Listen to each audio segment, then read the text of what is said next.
माननीय हेमंत पाटील यांनी प्रश्न विचारला तर हेमंत पाटील हे देखील विसरले, वरच्या सभागृहात जरी छत्रपती गेले असतील तरी खालच्या सभागृहात हेमंत पाटील देखील आम्हीच पाठवलेले आहेत.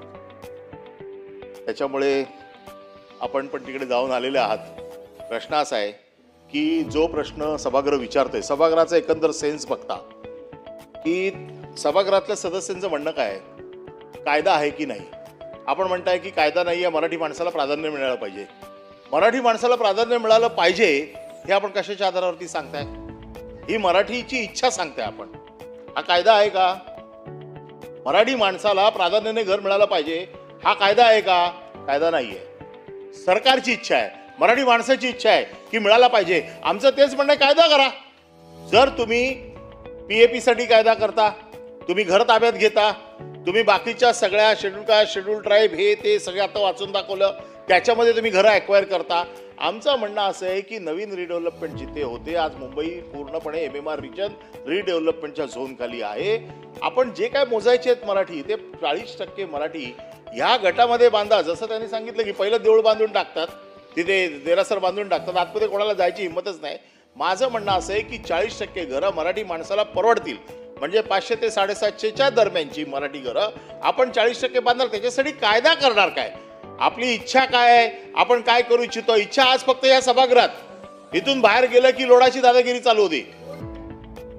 त्याच्यामुळे आमची अशी अपेक्षा आहे, नाही ठीक आहे नाव मागे घेतो, पण बाहेर काय चाललंय त्याचे सभागृहाचे सदस्य जे काय सांगतायत, आमची मंत्री महोदयाकडनं एवढीच अपेक्षा आहे की मंत्री महोदयांनी सांगावं की बाबा आम्ही सकारात्मक कायदा आणतो. या बाबतीतला कायदा आणल्याशिवाय हे होणार नाहीये, मराठी माणसाला न्याय मिळणार नाही. समिती करा. आणि आमचं एवढंच म्हणणं आहे की या संदर्भात सकारात्मक असेल, कायदा आणतो जरी सांगितलं तरी मराठी माणसाला एक दिलासा मिळेल. कारण मराठी माणसाचं लक्ष या अधिवेशनाकडे लागलेलं असतं की आमच्या संदर्भातले काय प्रश्न विचारले जातात. त्याच्यामुळे माझा साधा स्पेसिफिक प्रश्न आहे की आपण या संदर्भातला मराठी माणसाला प्राधान्याने घर देण्यासाठी 40%ची अट टाकून कायदा आणणार का?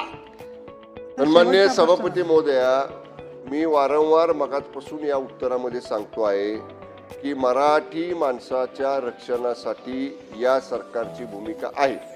आता सन्माननीय सदस्य अनिल परब साहेब हे ज्या पद्धतीनं या सगळ्या रिडेव्हलपमेंटचे प्रकल्प असतील, म्हाडाचे प्रकल्प असतील, SRAचे प्रकल्प असतील किंवा गव्हर्नमेंट एडेड शासनाची मदत घेऊन केलेल्या कुठल्याही योजनांमधले प्रकल्प असतील, या संदर्भामध्ये ज्या पोटतिडकीनं मराठी भाषिक माणसासाठी भूमिका मांडतायत, तीच भूमिका या सदनाची आहे, तीच भूमिका महायुतीच्या सरकारची आहे.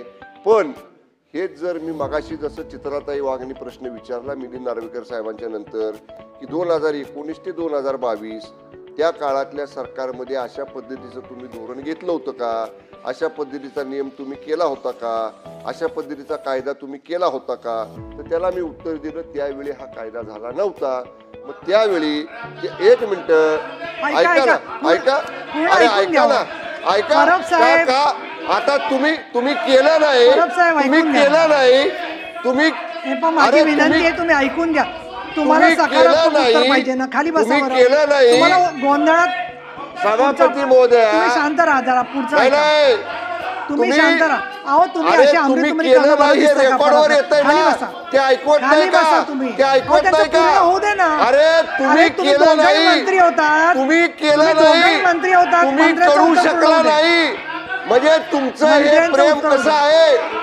तुमचं पुतला मावशीचं प्रेम आहे. मंत्र्यांचं उत्तर पूर्ण होऊ द्या, खाली बसा.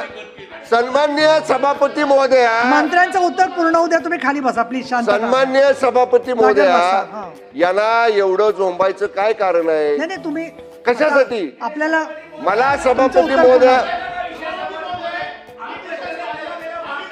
चला आता तुमचं वाक्य मग हे स्वीकारा ना. अरे तुम्ही स्वीकारा, तुम्ही केलं नाही. तुम्ही स्वीकारा, पुढे बोला. तुम्ही ऑन रेकॉर्ड स्वीकारा. पुढे बोला, पुढे बोला. ऑन रेकॉर्ड स्वीकारू द्या की त्यांचं मराठी माणसाबद्दलचं प्रेम किती खरं आहे आणि किती वरवरच आहे. अहो आम्ही करणारच. साहेब असं नका बात करू, मराठी भाषेचा विषय. प्रसादजी लाड जागेवर जाऊन बसा. हा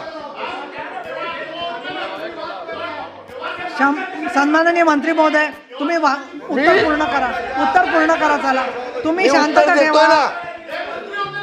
अहो ते तुमचं पूर्ण ऐकून आणि घ्या. आता खाली बसा. सन्मान्य सभापती महोदया, तुम्ही उत्तर पूर्ण करा यांचं बरं. ऐकायची जर अहो त्यांनी ते